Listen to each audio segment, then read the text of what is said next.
So I just wanted to take a couple of minutes to show the update on this. I've spent about the last hour and a half, 2 hours drawing on this. Initially, I'll zoom in down here so that you can see the details. I started off doing the leaves pattern, and then I went over, and of course the initial thing really was doing light blue over the entire surface, keeping in mind where the tentacles are. But I've since sort of gone back and forth. This is almost or continues to be an experimental piece, because it's a technique that I am developing. The yellow area down here is where the pencils are. I'm not sure if you can still see the pattern as well, because I've gone away from being overly concerned about what the pencils look like. But you can sort of see this is the tip of the pencil, and then it goes down here. They're sort of angled like that. I started writing a children's book a number of years ago, and without getting into any of the details, this is sort of the culmination of the exploration back then with regards to how I envisioned the illustrations turning out and so forth. I'm liking the way this is turning out so far.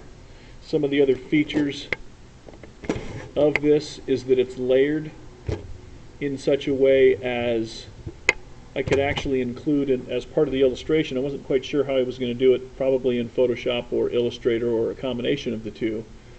But this fine art technique also works the same way, because the concept of things happening in the background could easily be conveyed or illustrated, if you will, by having different, almost subliminal things in the patterns. So again, this is embossed, but in a flat surface scenario, like a children's book, because I don't think anyone would want to go through the expense of actually embossing a children's book. The patterns become sort of almost a subliminal message in the background. And it could be text, it could be, as is the case here, just patterns and so forth. I've gone back and forth with sort of toying with the idea of how to continue to complete this. I'm pretty satisfied with the way it's turning out now. It just doesn't, in my mind, it doesn't have the impact that I want it to have yet. I may at some point take digital photos of it as I do the process, because I'm thinking that one of the things I'd like to do on the very end of it maybe is to do some stippling over the top of it. I do have a tendency, it's part of my nature, to overwork things, and so I have to be very careful about that. But one of the things that I am noticing as I'm doing the work on this, and I'll turn it sideways so that the camera can zoom in, is that as I'm changing the colors and adding details, one of the curious byproducts of this technique so far is that very fine lines like this can be drawn because I'm actually coloring on the edge of the etching. I've kept calling it embossing, but it's actually etching.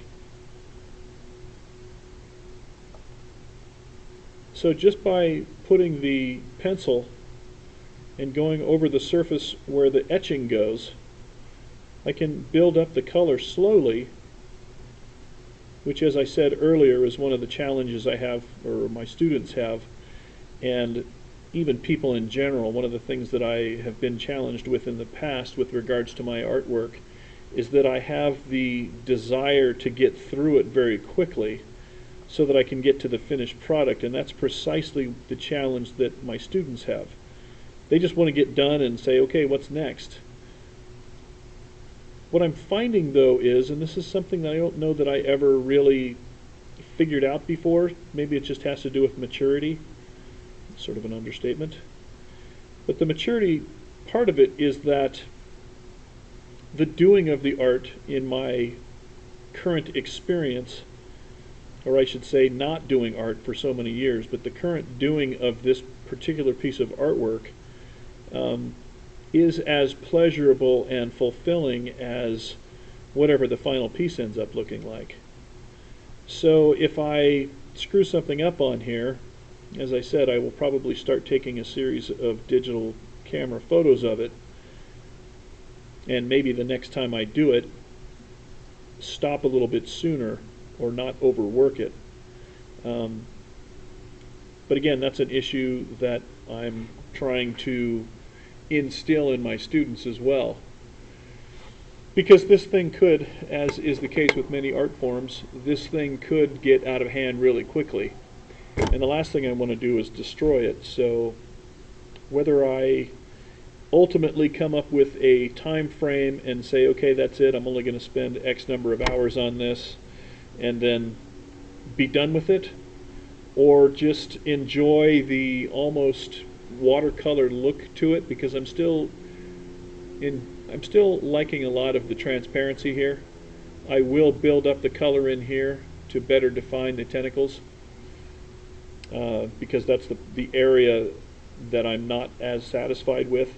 When you look at it up close, it actually looks pretty cool, but as you back away from it, it starts to lose the impact in my mind, in my estimation. So again, this is something that I'll be working on for a little while, maybe even a couple of weeks, but at this point I'm going to let it go because I've got other work to do. So once again, thanks for watching and enjoying my exploration in art for this Sunday afternoon, the 15th of May 2016 at 5:02 p.m. Good night.